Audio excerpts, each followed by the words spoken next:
taking my time. Character development that happens on a daily basis. The real ones tell me I'm greater than the ones who stayed in stasis. I could have been Spinell, but I know I'm better than that, because success is the greatest revenge and not rejuvenation.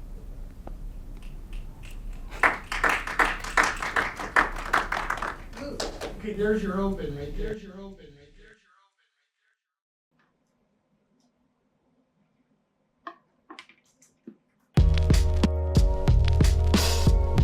They want to take me out like a date. Hip-hop is my favorite genre, like, ever, 100%.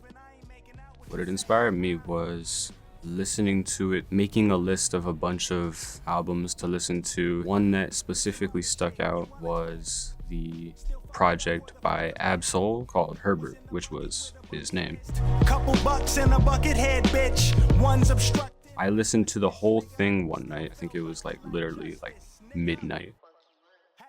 There was just something about it that I didn't exactly quite get, which was like listening to the lyrics and fully understanding like the punches and the bars, and I'm still catching some to this day, and it's just exciting. I just had the skeleton bones. CLP no burger, can't believe that my little brother's gone. I woke up the next morning talking to one of my friends about it, and I was just like, I love this. Like, I want to keep listening to this, and I've still been listening to it to this day. It's one of my favorite projects ever. To speak the good words, what we here for. Listen. My dad had a hard drive that he's had storing a lot of videos, beats. When I had looked through all of this archive of music that he made back then, I had sifted through and checked whatever was in there, and I didn't even know that he made some of these songs. Like, he never showed us that, our family, and I was like, oh. Here and they paid the cost. I love my brother. I miss my mother. She paid it away for me. 'Cause I didn't know he experienced some of the stuff that is way different than what I've seen. My dad's stage name was HP, or like Henny. He also became a rapper. He came straight out of Inkster. He had a couple projects with one of his friends. He's always stayed connected.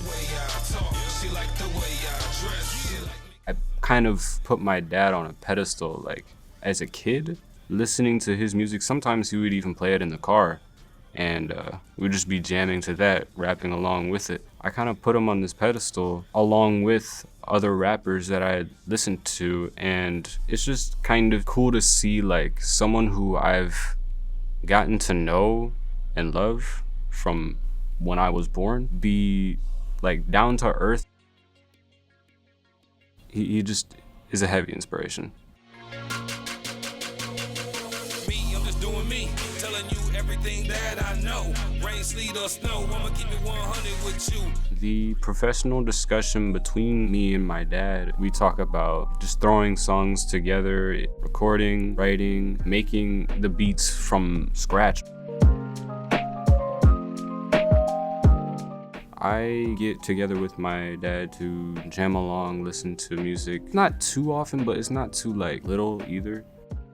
He is still recording his own music. He put it a little on the side to help me with the songs that I'm trying to work on. I try to make peace like I carry. For music side of things, I'm more on the writing, and like I can record, but he's a lot on the like mixing, mastering, get the levels right in production.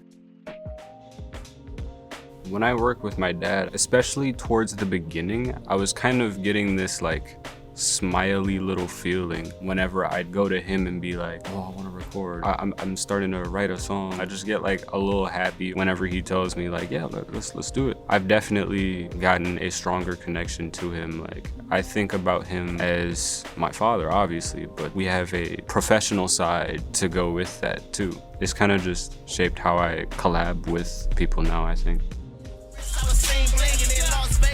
I remember an old video that my dad had made. It just seemed so like old school style, and I kind of wanted to do the same thing. So looking through files that my dad has kept, one of the beats was speaking to me. I took to it and I already started writing what I thought about the instrumental. I was just like, sounds like a coffee shop. Then that became the first line that I had, and I just kept writing from there. The writing process, it took like a week or so-ish. It was cool because that song didn't have a specific focus. It was just like a bunch of lines that I could just throw together. The filming process kind of mocked how the writing process was for that song, which was just like all over the place, but in one place. The Vid Festival was coming up and I had my video pretty much done. Me and my parents went, and I remember like anticipating when my video was about to show up. I was just like, here it is, it's about to happen. And then when the thing was done, seeing everyone have a little ovation, I was just like, yay. And then, to be honest, we left after that. We just wanted to kind of see what it would be like on the big screen with that video. It was definitely a cool experience. I want to experience that again. When I was kind of teasing it on whatever profiles that I had, I'd see that people would kind of start looking at what I do. People that I didn't really like talk to before, like people I used to know, would come back and be like, hey, I listened to the song, or I watched your little clip. Is this like for real? Just started appreciating it even more than like I would think. I was just like, is it really that crazy? I mean, yeah, it's cool, I guess, but I guess that's just like the modest part of me. Getting that recognition just felt nice. I could really feel good about myself. It kind of just reinforced my confidence to see that people like what I put out. My experience recording my first song, I struggled with it a little bit because we were making the video for it at the same time as recording. And it was my first time recording after like a while. I had to learn how to project my voice properly, what level to speak at, and to make sure that it doesn't sound like I'm just straight up reading off of paper. I also needed to deliver lines and breath control and all that. It was a little bit of a struggle recording at first. I think now I kind of gotten the hang of it and it's less annoying. Like whenever me and him would be listening back to a verse that I record and he may say it or I might say it that something feels a little off about that recording, one of us just go like, let's just restart. And now I'm just like, all right. I would like to say to my past self that basically it's easy. All you gotta do is do it. Just add a little swag, whatever it is, because you are supposed to express yourself. You're supposed to have fun with it. So don't feel like you're still trapped. Producing music for me is like it just helps me express my own thoughts, like whatever's going on in my life. Like I kind of have taken the past couple months, past couple years of my life and just like crammed it into a bunch of different songs, still like trying to structure them properly so they tackle like a specific idea that I've learned through having to realize a bunch of stuff through all the lessons and mistakes that I've made. Making something that hurt me a little bit and turn it into something nice is like my drive to make music. I mainly just rap about what's in my head right now, more like conscious. For example, one song that I'm writing, I'm kind of comparing myself to characters in a show, still like being me in that song, but showing that like I kind of feel this connection with every character in here. Writing that, I just really like. In 3 to 5 years, I see myself still trying to just make whatever personal project I feel I'm comfortable with sharing to the world.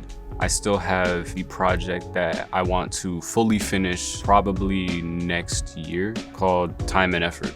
It's just to communicate that things take time and they take work.